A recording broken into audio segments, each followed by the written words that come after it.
This news update is brought to you by... Say hello to Chelsea. Chelsea is a champion surfer, so she's accustomed to moving super fast, which is why she relies on super fast broadband brought to her through Flow's 100% fiber to the home network. It keeps her family sharing and surfing and saving each month. Combined, she bundles her Flow mobile, home phone, and TV services, so she can enjoy much more for much less, and so can you. Visit any Flow retail outlet, call 1-800-804-2994, or visit discoverflow.co to find out more. One-of-a-kind connection. This is how we flow. Welcome to this Barbados Today news update for Monday, September 26. Thank you for joining us. I'm Desmond Brown. Residents are being urged to monitor the progress of a low-pressure system with a 60% chance of developing into a tropical storm within the next 48 hours. Meteorologists say showers and thunderstorms are associated with the system that is continuing to show signs of organization. The system is moving towards the west-northwest at about 15 to 20 miles per hour, with an accompanying area of low pressure centered along the wave axis at 10 degrees north, 48 degrees west. Environmental conditions are conducive for some gradual development over the next 24 to 36 hours, and a tropical depression could form by the time the system approaches Barbados late tomorrow, Tuesday into early Wednesday morning.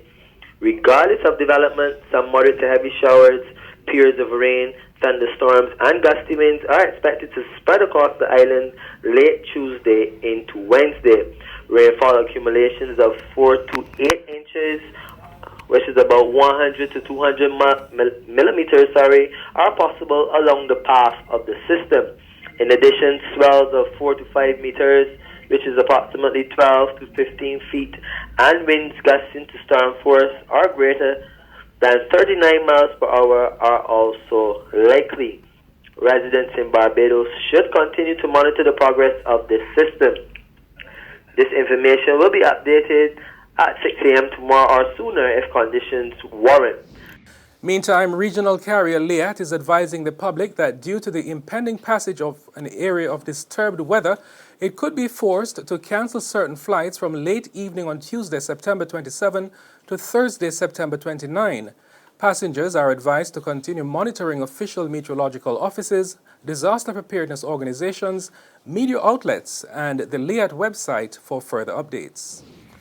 In other news, privately owned public service vehicle operators will be under close electronic surveillance from Monday, October 3.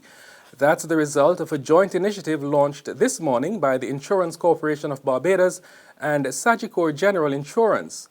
Dubbed Safer PSVs, it will provide low premium cover with strict terms and conditions in light of the increasing reluctance by insurance companies to cover PSVs due to their reckless behavior on the roads.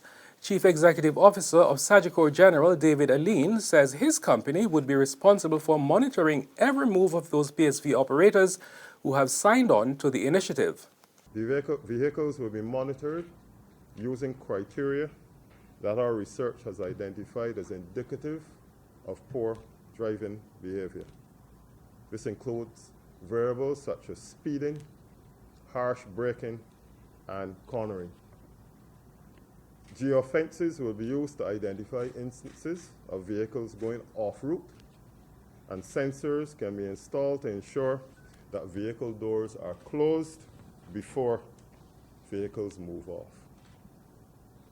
Through this initiative, ICBL and SGI will also encourage the public's participation in monitoring and controlling driver behavior by the use of a hotline which will be emblazoned on every vehicle insured under this joint arrangement.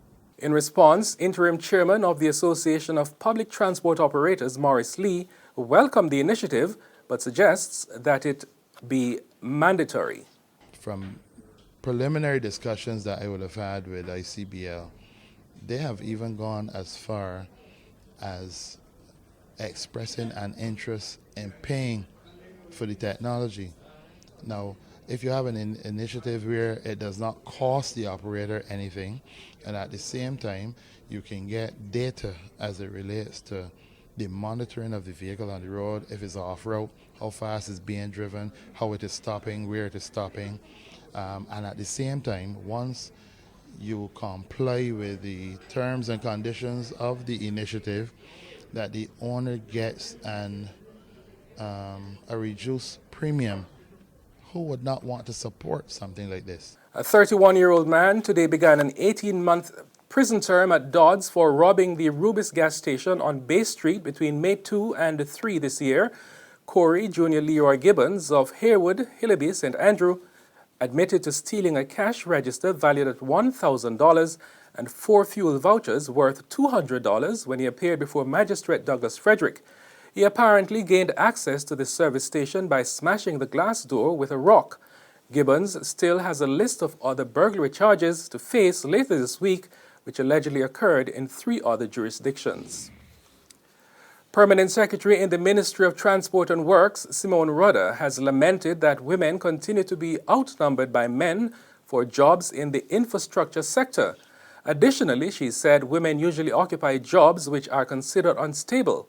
Addressing the launch of a gender equality workshop at the Lloyd Erskine Sandiford Center, Ms. Rudder said this is not right. Women are especially underrepresented in industries such as transport and construction, with about 1,000 women working in each of these industries, while over 16,000 men work in the 2 industries combined. Meanwhile, women are highly represented in industries such as food services, accommodation, wholesale and retail, with over 20,000 women working in these sectors. More men than women are employed, but yet more women find themselves in jobs which tend to be underpaid and very unstable. This is not right. In sports, Pakistan head coach Mickey Arthur says his side would be going for the jugular in the final 2020 international as they chase a series whitewash against reigning world champions West Indies. West Indies produced back-to-back poor performances to slump to defeats in the opening games of the series last week and faced Pakistan in the final game at the Abu Dhabi Zayed Cricket Stadium on Tuesday.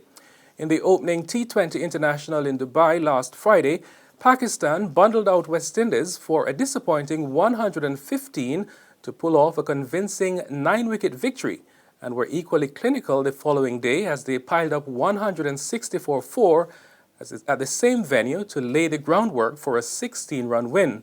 On both occasions, West Indies never looked the part, while Pakistan appeared the superior side, and Arthur said he had been impressed by the brand of cricket his side had produced over the last 2 games.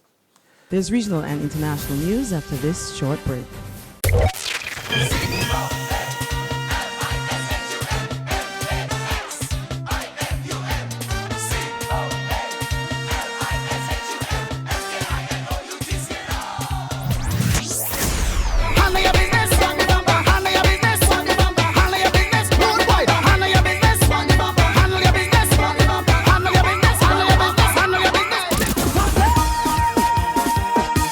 Let me see you raise your hands and put them in the air.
regional news, the Bahamas today joined other Caribbean countries in urging the international community to rethink its banking policies, warning that de-risking could severely damage its economy.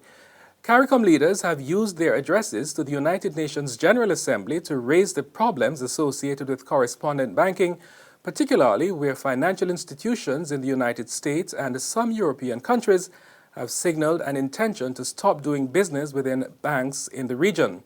Bahamas Prime Minister Perry Christie told the Assembly that throughout the Caribbean, it has become so difficult to open a bank account, so much so that many argue that it is a disincentive to joining the financial system.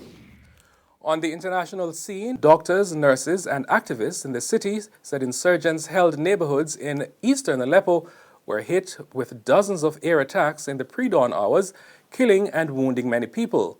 The Aleppo Media Center posted disturbing video footage of Syrian victims of a bombing on Sunday being treated at a hospital in a rebel-held part of the city.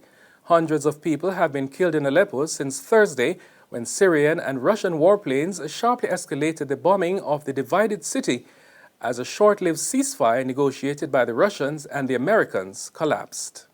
That's news and sports, but for the very latest, visit our website www.barbadostoday.bb. Also, subscribe to our e-paper, email updates, and like us on Facebook. We are on Izumi Media in bus terminals or on Screenplay at supermarkets and gas stations near you, as well as Channel 99 on Flow TV and Mix 96.9 FM. I'm Desmond Brown.